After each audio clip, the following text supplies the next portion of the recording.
অবশ্যই আমরা দীঘার রথযাত্রা, পুরীর রথযাত্রা, ইসকনের কলকাতার রথযাত্রায় চোখ রাখবো। এই মুহূর্তে আমরা চোখ রাখবো দক্ষিণ চব্বিশ পরগনার বারুইপুরের রায়চৌধুরী বাড়ির এই রথযাত্রায়। ৩৫০ বছরেরও পুরনো এই রথযাত্রা, ইতিমধ্যে ভিড় জমেছেন বারুইপুর রাস ময়দানে। রায়চৌধুরী পরিবারের সদস্যরা এই উপলক্ষে সেখানে মেলাও বসে এবং আর কিছুক্ষণের মধ্যে সেখানে রথ টানা কাজ শুরু হবে। আপনারা দেখছেন একদম গ্রাম্য মেলা বলতে যেটা বুঝি, কলকাতার মেলাতে এগুলি প্রায় এখন দেখতে পাওয়াই যায় না। জিলিপি, পাঁপড় ভাজা, এছাড়া মনে হয় এই মেলা, যে কোনো মেলা তো বটেই, বিশেষ করে রথের মেলা যেন পাঁপড় ভাজা ছাড়া ঠিক জবে না। বিভিন্ন মিষ্টি তো রয়েছে, খাজা, গজা, জিলিপি, এগুলি তৈরি হচ্ছে। এগুলি কিন্তু আলাদা আকর্ষণ, বিভিন্ন রকমের কিন্তু জিলিপি, বিভিন্ন রকমের গজা দেখতে পাচ্ছেন এই ছবি। দক্ষিণ চব্বিশ পরগনার বারুইপুরের রায়চৌধুরী পরিবারের ৩৫০ বছরেরও বেশি পুরনো এই রথযাত্রা, যেখানে ইতিমধ্যেই বারুইপুর রাস ময়দানে হাজির হয়েছেন বহু মানুষ। অসংখ্য মানুষও ভিড় জমিয়েছেন সেখানে। এই উপলক্ষে মেলারও আয়োজন, তারাও কিন্তু পসরা সাজিয়ে বসেছেন। অবশ্যই এখনো রথের রশিতে টান পড়েনি ঠিকই, তাতে কি মেলার কিন্তু পসরা সাজিয়ে বসতে গেলে তাকে জিলিপি তৈরি করে নিতেই হবে, কারণ এই হাজারে হাজারে কাতারে কাতারে মানুষ আসবেন, তারা জিলিপি চাইবেন। তখন যদি দোকানদার না দিতে পারে, সেটা যেমন তারও একটা ব্যর্থতা, তেমনই যিনি ক্রেতা তিনিও কিন্তু আনন্দ থেকে বঞ্চিত হবেন।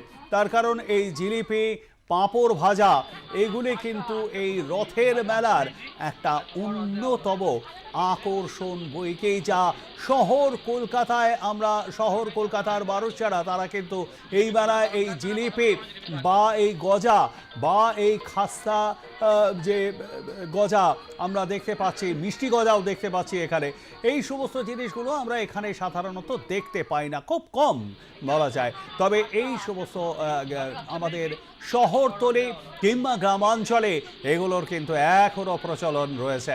একটা সময় কলকাতাতেও ছিল, তবে এই জায়গা এখন অন্য কিছু খাদ্য সামগ্রী তা দখল করে নিয়েছে। আপনারা দেখছেন এই ছবি দক্ষিণ চব্বিশ পরগনা বারুইপুরের রাস ময়দানের।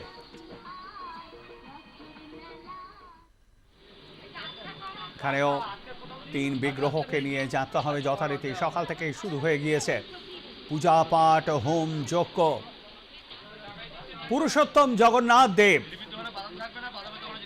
হিন্দু ভক্তরা বলেন একমাত্র পুরুষ যিনি পুরুষোত্তম, তিনি হলেন প্রভু জগন্নাথ দেব। এবং বাদ বাকি যারা, আমরা যতই লিঙ্গ নির্ধারণের মাধ্যমে পুরুষ বা নারী বা উভলিঙ্গই হই না কেন, তৃতীয় লিঙ্গই হই না কেন, আসলে কিন্তু সর্বোত্তম পুরুষ হলেন ভগবান বিষ্ণু, শ্রীকৃষ্ণ, নারায়ণ, তিনি হলেন তাই পুরুষোত্তম। রয়েছেন আমাদের প্রতিনিধি বিশ্বজিৎ লস্কর। বিশ্বজিৎ, এই মুহূর্তে কি ছবিটা দেখতে পাচ্ছ দক্ষিণ চব্বিশ পরগনার বারুইপুর রাস ময়দানে রায়চৌধুরী পরিবারের রথযাত্রায়? দেখো, এই মুহূর্তে কিন্তু আছি এই বারুইপুর রায়চৌধুরী বাড়ির যে তাদের যে খামার বাড়ি, সেই খামার বাড়ির সামনে। তাদের একটু আগেই তাদের কিন্তু রথ টানা হয়েছে। এবং দেখো পিছনে, আমি রথটার দিকে দেখো, আমি ক্যামেরা পার্সন প্রদীপ কুমার সিংহকে বলবো, দেখো চারদিকে মেলা রয়েছে এবং রথটা ঠিক এই জায়গায় ছিল। এখান থেকে টেনে কিন্তু ঠিক ওই মাঝামাঝি নিয়ে জানা হয়েছে। আরো কিন্তু দুবার টানা হবে, বিকাল সন্ধ্যে আগে পর্যন্ত দুবার টানা হবে। আবার কিন্তু ঠিক উল্টো রথের সময় আবার কিন্তু ঘুরিয়ে আবার ফের ওরকম 3বার টেনে আবার তার নিজের জায়গা ফিরিয়ে আনা হবে। একেবারেই কিন্তু তাদের যে পরিবারের ৩৫০ বছরের পুরনো এই পুরনো রথে তাদের যে নিয়ম কানুন মেনে তাদের স্থান যাত্রা থেকে শুরু করে সবকিছু তাদের কিন্তু পুরীর বা পুরীর যে জগন্নাথ মন্দিরে তাদের সেই নিয়ম কানুন মেনে কিন্তু চলছে একেবারেই।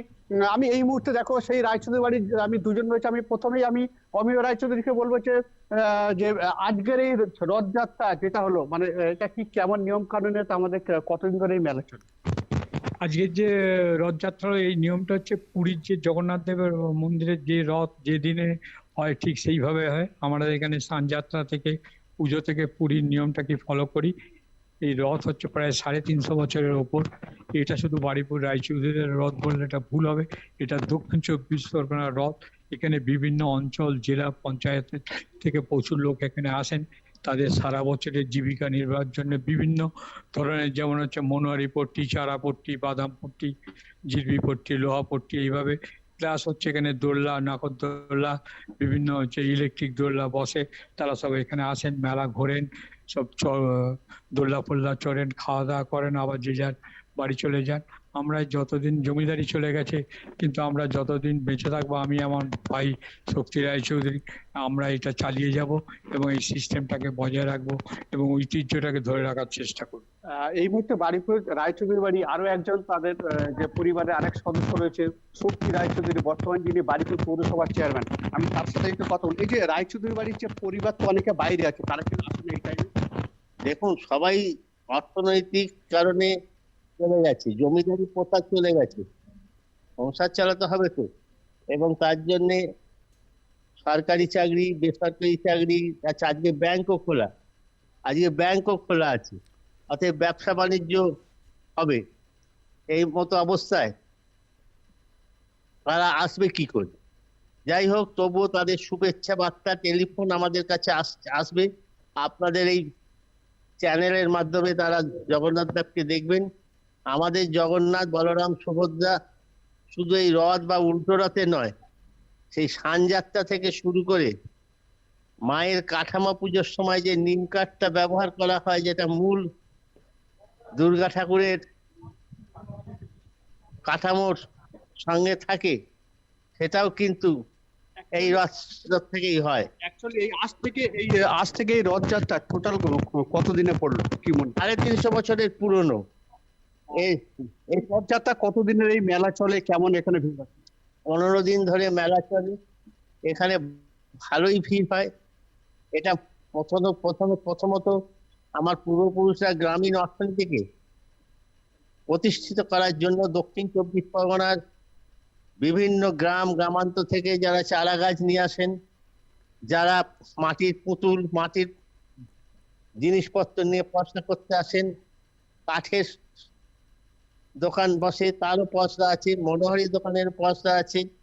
এখানে চারা গাছ নিয়ে তো বললাম, বাদাম ভাজা দেখবেন এই মেলা একটা সবাই খায়, আর মেলার জিলিপি সেটা তো হয়, তার সঙ্গে অন্যান্য মিষ্টান্ন তৈরি। দেখো, তারা যেটা জানালো যে এই মেলাটা কিন্তু 15 দিন ধরে চলে, যেহেতু রায়চৌধুরী বাড়ির এই রথ কিন্তু যে রাজমাঠে যেটা শুরু হয়েছে কিছুক্ষণ আগে টানা হলো এই রথ, কিন্তু দেখো এটা শুধু তাদের পরিবারের না, তারা কিন্তু একেবারে জেলার সমস্ত প্রান্ত থেকে মানুষ আছে, কারণ যেহেতু অনেক পুরনো, 350 বছরের বেশি পুরনো এই রথযাত্রাকে কেন্দ্র করে এখানে কিন্তু মানে একেবারে লক্ষ লক্ষ টাকার এখানে ব্যবসায় বলা যায়। অনেক দোকানদার, তারা কিন্তু এক মহিলাকে জিজ্ঞেস করলাম, সে কিন্তু 46 বছর ধরে কিন্তু সে এখানে ব্যবসা করছে, এবং তাহলে এটা বোঝাচ্ছে দেখো অনেকে পুরনো ঐতিহ্য মেনে, অনেকে যেমন দোকানদাররাও রয়েছে পুরনো রথ, তার পাশে দোকানদার পাশাপাশি তার দেখো আরো অনেক যারা এখানে গাছপালা থেকে শুরু করে ফুলের সমস্ত এখানে কিন্তু চলে আসে এই রথযাত্রা করে।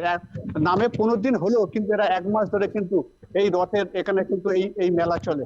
একেবারেই আমি আরেকবার প্রদীপ কুমার সিং কে বললো কি ক্যামেরা পার্সন, যে দেখো যে রথটা দেখো চারদিকে মেলা বসেছে, এত দূর থেকে হয়তো বোঝানো না গেলেও যে রথটা ঠিক মাঝখানে নিয়ে যাওয়া হয়েছে, এবং দেখো এই মেলায় সমস্ত আর কিছুক্ষণ পরে কিন্তু এখানে যে গাড়িগুলো আছে সেই গাড়িগুলো চলবে, এবং মেলাকে কেন্দ্র করে অলরেডি কিন্তু একটু আগে যে ঝলমলে রোদ ছিল কিন্তু আবার মেঘলা শুরু হয়ে গেছে, এবং এটা থেকে বোঝাচ্ছে দেখো এই রথে যে বৃষ্টিটা হয় সেই বৃষ্টিটা এই মুহূর্তে হয়তো কিছুক্ষণ পরে হতে হবে, কিন্তু যখন টানাটানি করে সেই সময় কিন্তু প্রচন্ড রোদ ছিল একেবারে, তবে কিন্তু কাদাও ছিল যথেষ্ট ভালো।